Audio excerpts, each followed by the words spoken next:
I'm Leslie. And I'm Shelly. And we're Sisters in Ebert. Welcome back for another Movie Monday. Talking about my girl. My girl. A classic, yeah. 1991?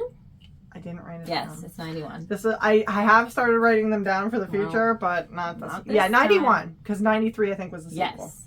So yes. That would make sense. Macaulay Culkin and introducing Anna Chlumsky. I think that's how you pronounce her name. Was this the only thing she ever did? No, she was in Veep. Oh, okay. She was like the main. She's done adult, like some things as an adult too. Not adult things. She's in things as an adult. It opens with Veda, that's Anna Chlumsky. Her name is Veda in this movie, explaining her many ailments to her father, who doesn't react except to ask for mayonnaise. He's making a sandwich, and her daddy is Dan Aykroyd. I always blank on his name. I know him from I love him. He's in everything. He's in everything. And his name is Harry in this movie. Yes. Next, Veda leads a group of boys to see a body in her house for money. She lives in a funeral home and tricks them into thinking that her catatonic grandmother is a corpse. Yeah, so her grandma's just sitting there. Yeah. And she's like, sometimes they're not completely dead yet, and they just wander off. She's tricking them, but her grandma's, I guess, had strokes or like a series of strokes, and she doesn't talk. And I guess before that happened, they were very close, according to her dad, and her grandma pretty much raised her. Her mom died at childbirth, just about. Yeah. She was charging all these boys to come in. She was charging them $0.25 to come see the dead body. This is taking place in the 60s. I want to say 63. Yeah, or 64 maybe. Maybe. I don't remember either. Yeah. But yes, it's early 60s. Yeah. Her dad is downstairs preparing the body of his high school shop teacher, and his assistant pays more attention to Veda than her father does. She's attention starved. Yes, she's like desperate for his attention. She's an only child. It's just her and dad, and he's very preoccupied with his work. I think he's filling time, though. I don't think it's necessarily he's this passionate about it. I think it's. I don't know. He does have a passion for it. He does. Yeah. He's very not attentive. I guess passionate about his job. Yeah, like he's like type A. Wants to make sure it's everything's just right. perfect. Yes. He understands the brevity of a funeral. And And it should be known that Veda won't come all the way down the steps. She's afraid to go down. Staying there, like hidden by the wall, so she doesn't see anything that's going on. She'll go in the parlor part, but not down in the morgue part. Okay, Shelly, who is played by Shelly,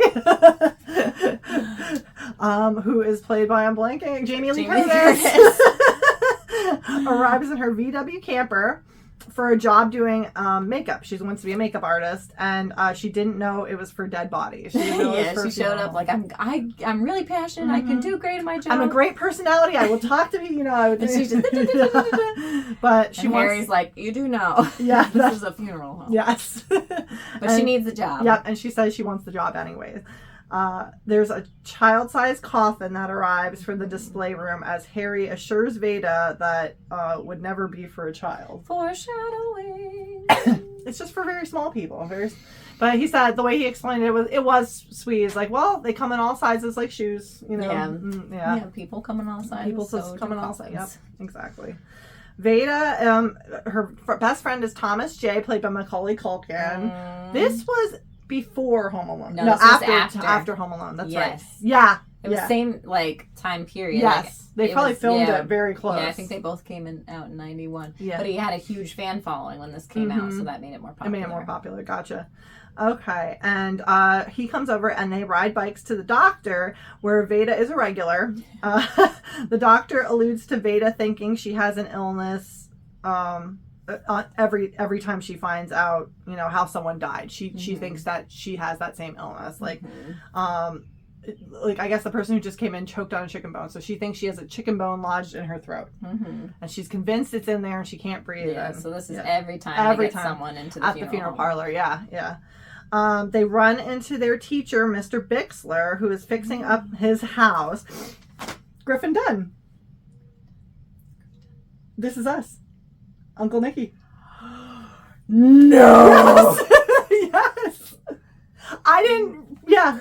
When I saw that he was in this, I'm like, who does he play? And I looked it up right away. Yeah, he's the hunky teacher, the hunky writing teacher. Ah! I got a fact that Shelley didn't get. goodness. Yes, Uncle Nicky. Uncle Nicky from This Is Us, and his father's very famous too. His dad's a writer. His Dominic Dunn, and he's a writer, and he covered I forget. He covered like a lot of like famous like murder things. Ooh. Yeah, but yeah, Griffin Dunn plays. Oh my goodness! Yeah. Now I want to rewatch it again. Yeah, to see him young. To pay attention to his face. Yes. So, yeah, a lot of true crime. I shouldn't say murder things. True crime. Yes. Okay, so Mr. Bixler is fixing up this house that he just bought in town. Veda is his star pupil. She's interested in taking his summer poetry class. She has a big crush on him. Mm-hmm. And has their class photo framed in her room. Veda. Yeah, she's like singing too. She's looking at Mr. Bixler in the picture. Yeah, everybody else is smiling at the camera, and she's like, yeah. Again, attention starved big time. Looking for that father figure, like, and guided, hormone changes, and, as she's approaching puberty. And, she's about 12. I want to say 11 or 12, I think. Yeah. Okay, so it's chaos at the dinner table that night at Veda's house, with Veda faking an illness, Harry and his brother going back and forth, and their mother just... Is this when she burst out in the song? She's singing, yeah. I don't remember which song she was singing, but it's some, like, big band, like, older 40s or 30s. Something like... Because I was singing it for, like, a day after. I was like, it was stuck in my head. Sugar. I don't remember. Sugar.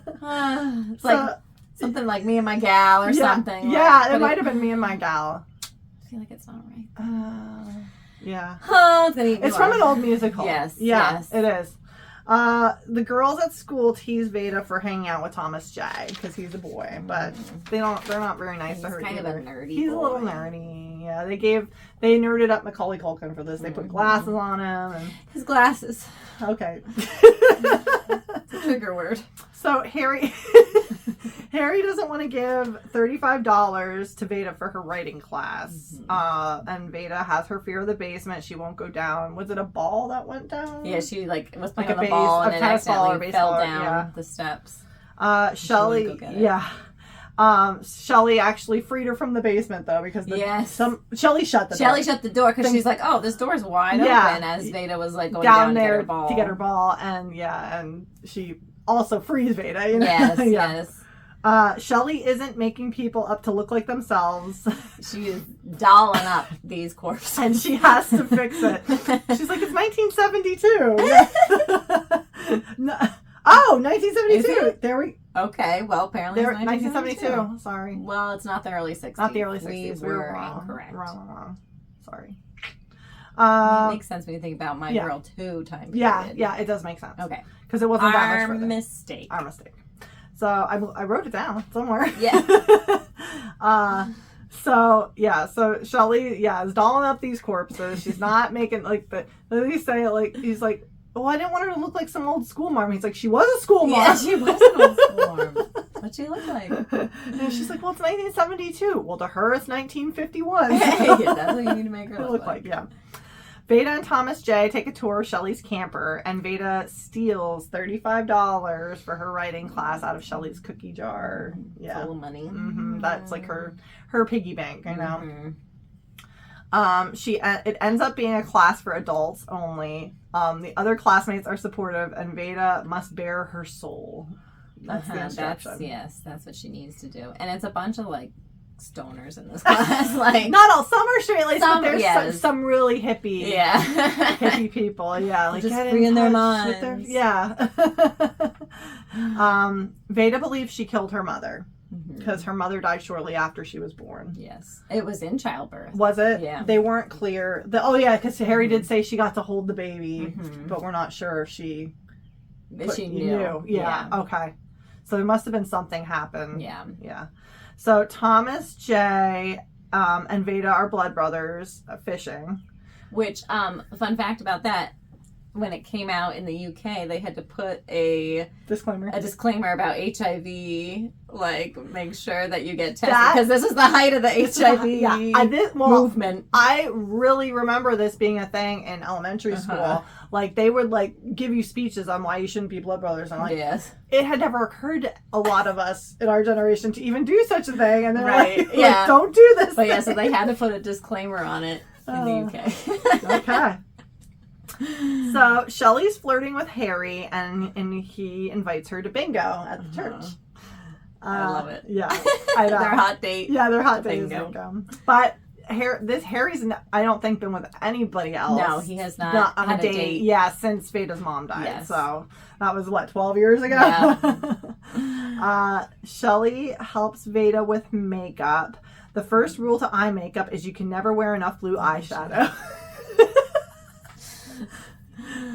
Number one rule. Number one Do rule. not use blue eyeshadow. Now, Aunt Becky on Full House says the secret to wearing makeup is make it look like you're not wearing any at all. And Shelley says it's never enough blue eyeshadow. And 2 decades later, this is what you get. Yeah. Like, it changes drastically. All the time, yeah. So, Veda and Thomas J find a picture of Harry and her mother and discuss heaven in the garage. Like it was, just like in a box in the garage. Which is sad because, like, I know my garage, stuff gets in there, and I would be afraid something would happen to it out there. Like, they don't have many pictures of their mom. Not climate controlled whatsoever. Yeah. Harry's prepping for his date with Shelley, and Veda sneaks to Thomas J's house to go spy on Bingo. Shelley realizes she'll be putting makeup on some of these people very soon as she looks around the bingo hall. All elderly people playing bingo. She's like, she just freezes up, like all of a sudden she's like, oh, Harry, well, what is it? I just had a feeling I'm going to be putting makeup on a lot of these people very soon. He's like, yeah, well. He's so unfazed. No, he said, why do you think these seats were open? Oh, yeah.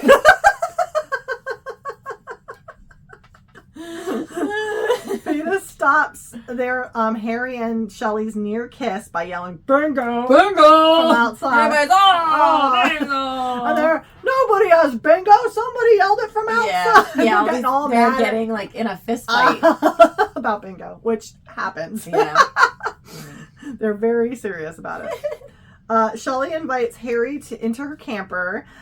His wife died from complications in childbirth.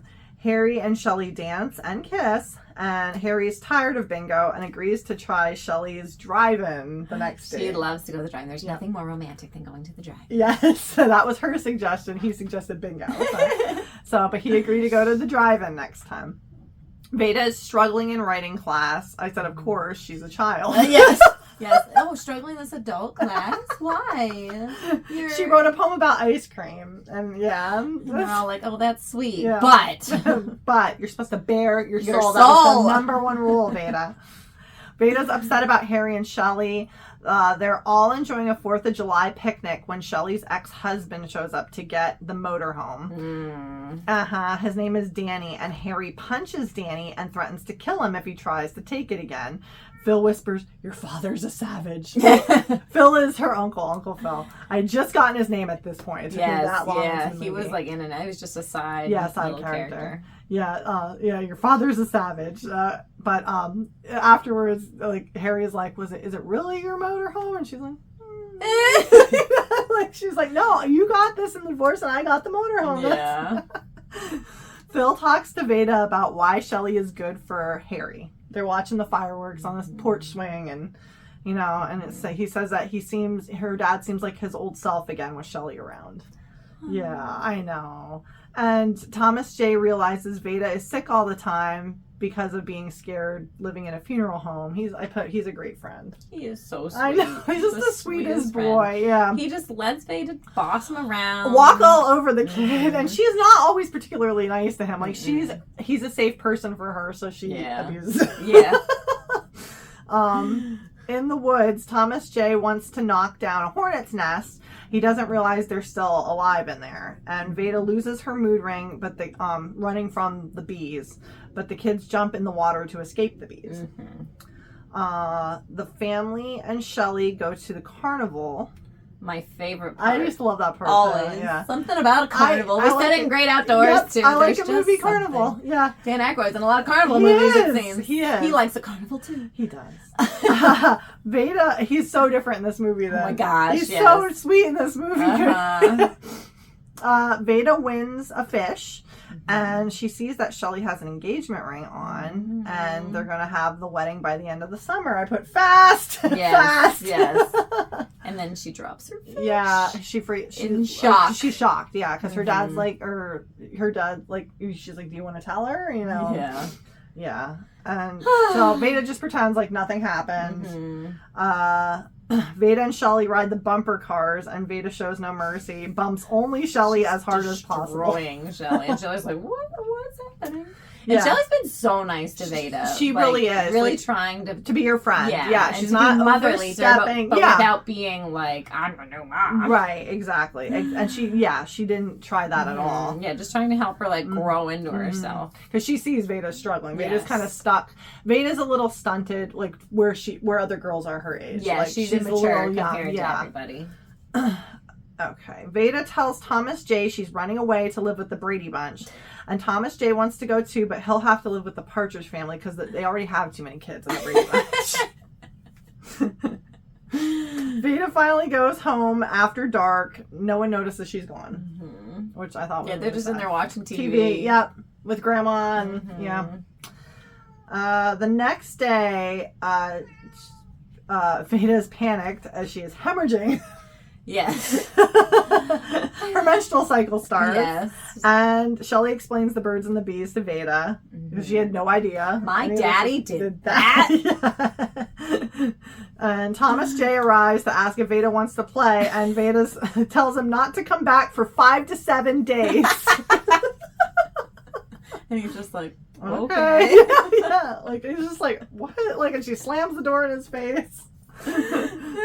So she really has no idea about anything. Her dad, Harry, has not spoken to her. I think he anything below the surface. I think he thinks she's younger than she is too. Yeah, he babies her. Yeah.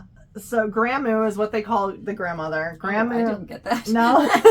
Grandmoo. Grandmoo sneaks into a funeral and disrupts it, singing as Veda goes to the bathroom. She was Danny Boy or something. Yeah, she was supposed to be watching Grandmoo, but Veda had to go to the bathroom, and she was gone for like 2 minutes, and Grandmoo sneaks in and starts singing in the middle of this funeral. Yeah, and Veda gets in trouble. And I put Harry puts too much on 11-year-old Veda, so there it goes. She's 11. 11. Okay, we've got it confirmed. Yes. So, yeah, he puts too much on her because he was really angry that she let her go in. I'm like, this is an 11-year-old child. And it's like, what were you doing at this funeral? Right. You're running this funeral, aren't you? Yeah. Veda and Thomas J kiss by their tree that's by the water, and they don't know what to say afterwards, so they do the Pledge of Allegiance. It's so cute. Yeah. Which, fun fact about that tree, it is still there, but it is a fake tree. It's not real. Added for the movie. Yeah, added for the movie, and it's not in the best shape anymore. So, like, yeah, they, a couple of the travel vloggers I watched go to it, and like for a while it was like a secret spot, but now people are starting to post its location. And gotcha. Yeah, everybody ruins everything. Yeah. Thomas J asks if Veda will consider marrying him if she can't marry Mr. Bixler, and Veda agrees. Yeah. So they're just cute little friends, and yeah. Thomas J goes back to find her mood ring because he's so like he feels so bad. Well, and the kiss gave him strength. Like he was like, I want to show he really my value. Yeah, he really likes Veda, and he finds it, but is attacked by the bees. He loses his glasses, and it cuts to like the next scene. Yes. Harry tells Veda that Thomas J has, been in an accident and he had bee stings, and she said, oh, I warned him about those bees. Like, she wasn't catching on. And he's like, no, he didn't live.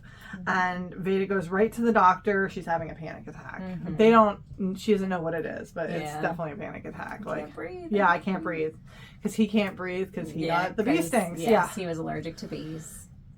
So Judy from school is another girl from school, and she tells Shelley to let Veda know she's really sorry about Thomas J. Veda's isolating in the house and won't attend the funeral. Shelley encourages Harry to address Veda and not ignore the living. Yeah. Because he does, like, look at your daughter. Yeah. You're ignoring her. She's hurting. Struggling. A lot, her only friend in the world just died. Yeah. That's tough. I'm getting like, because I'm thinking about it. Mm-hmm. Veda eavesdrops on the funeral and disrupts it. Shelley didn't do well covering the bee stings, I put.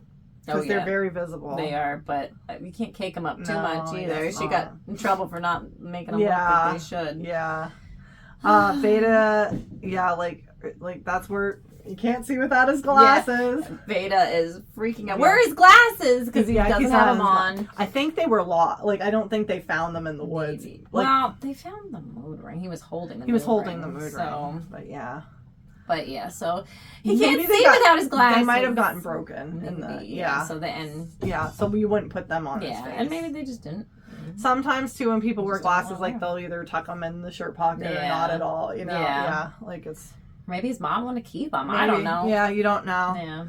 His poor parents too. I know. His mom's just so like. We had seen them earlier too, and they're just the sweetest. They're doting over their children. He's their only child. Oh, I thought they had another one, but I don't think they did. Okay, I must be wrong. No, and she just was like, like taking care of him. Veda would be watching her in the one scene, like watching the mom fuss over him. Yeah, she was jealous. That he had such a mother, a nice mom. So Veda goes to Mr. Bixler's and finds out that he's getting married in the fall. So she's getting it from all ends. Yes, her whole world is crumbling. Yeah. I hope this was after a 5 to 7 day period because... Veda goes to the tree and climbs dangerously high. Shelley has the police out looking for Veda, who comes in after dark. Finally, Shelley notices that Veda isn't around and... Harry did too. At this point, because she had run out. After the thing, but okay. So Veda regrets not telling Thomas J that he was her best friend and confesses to Shelley about taking the money. Shelley says to just dedicate her first book to her and they'll be even. Mm-hmm. So Shelley's really coaching her through it. And she also told her I'm sure he knew. That.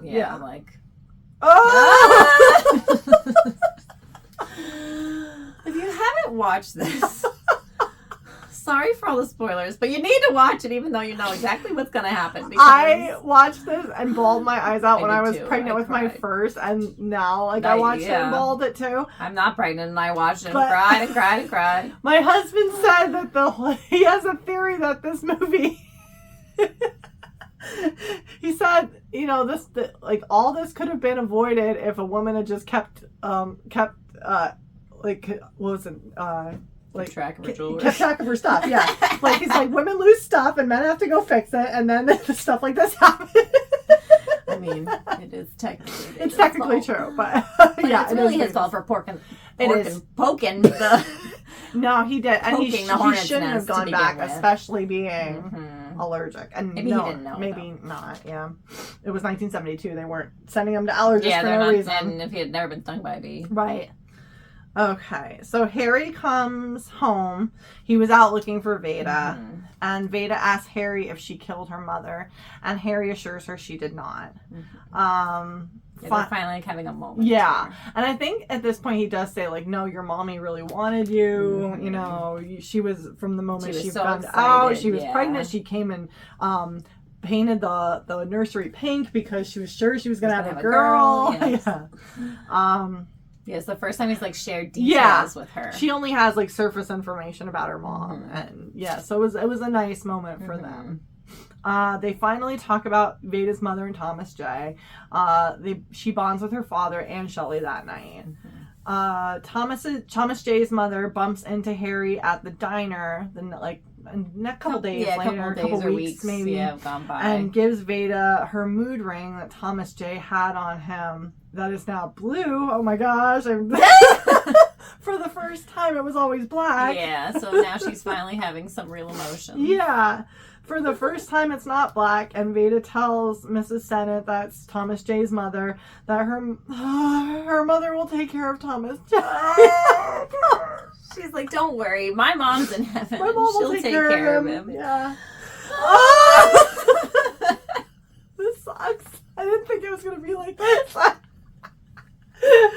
Okay, so her mood rings blue and it stays blue. It wasn't just because it was with Mrs. Sennett and not Veda. Veda comes back to the writing class one more time and reads a poem about Donna. A beautiful poem. Please don't read the poem. I don't have it. You're not going to get through it. I don't have it, thank goodness. It is a lovely poem. Yeah, I didn't write it down. And she comes outside to Judy, who is waiting and optimistic for the time to come in the future. Yeah, so she has a new friend. A new friend, Judy. To rely on now. And she's just it's coming around. Yeah, she's excited to go back to school in the fall, and Judy and her have the same homeroom, and yes, so it'll be good. Okay. Dino's moment! Wait till we get to the sequel. The sequel's not as sad. No, it's not as sad. Okay. Any fun facts? Real fun ending. The house they lived in was a bed and breakfast, actually, but it closed in 2013. Bummer. So, no road trips. No, that's 11 years ago. Yeah. Where is it? Oh, is it in Pennsylvania? Because this is supposed to take place it was supposed to be set in Pennsylvania, Pennsylvania, which I always liked because we're in Pennsylvania. Yeah, we're in Pennsylvania. And I think it was like out like western Pennsylvania, like the Pittsburgh area. Yeah, I'm not sure exactly where it was supposed to be. I know on set that Jamie Lee Curtis instituted a swear jar, a trucker mouth jar, because of all the men, especially Dan Aykroyd, I guess. Really? Well, I can't picture him. I don't know, especially because of him, but he said like it was for all the trucker talk around the kids. Yeah, okay. So, and then I guess like there was a big upheaval about Macaulay Culkin's character dying in the movie because he had such a large fan base.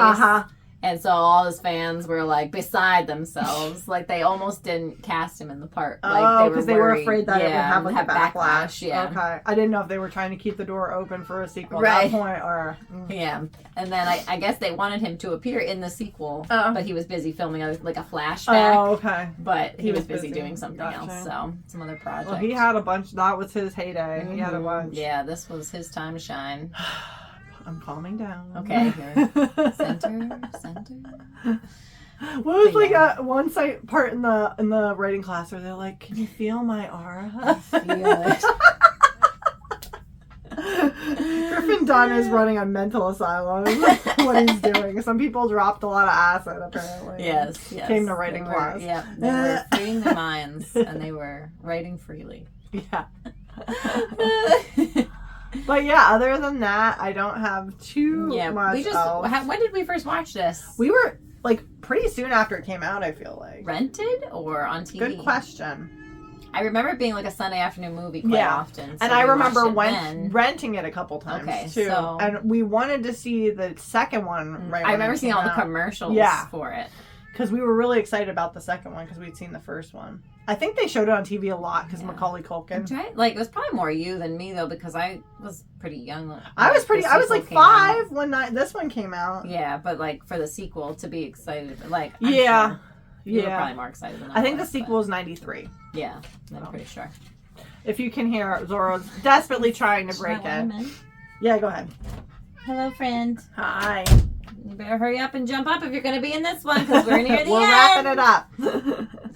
But that's it for my fun facts. Yeah, it'll make you cry. Yeah, it will. It's just a sweet little coming of age story. It's a very cute story, and like I said, like you can look at it as an adult. Like kids will like it, and an adult will look at it and see like, oh, this is what was going on. Yeah, I didn't understand a lot of it as a child. Me neither. Yeah. But Shelley's also very hippie in the movie. Like not hippie, but like very, hip for the time. Yeah, she is cool. Yeah, so and we both have our peasant shirts. We tried to go with our 70s. 70s look. Not early 60s. But we don't have much to pull from, so here we are. Exactly. But we thank you for joining us this week. There he is! And we ask you to please like, subscribe, comment on this YouTube video at Sisters and Ebert. And please follow us on social media at Sisters and Ebert on Facebook and Instagram. And we look forward to hearing your thoughts on this movie. Like, these are our opinions. What do you feel like? Is this a favorite? Yeah, let us know. Too much of a chick flick? What? Tell us in the comments. Please what do. You thought. Yep. But we thank you again, and we'll see you at the movies.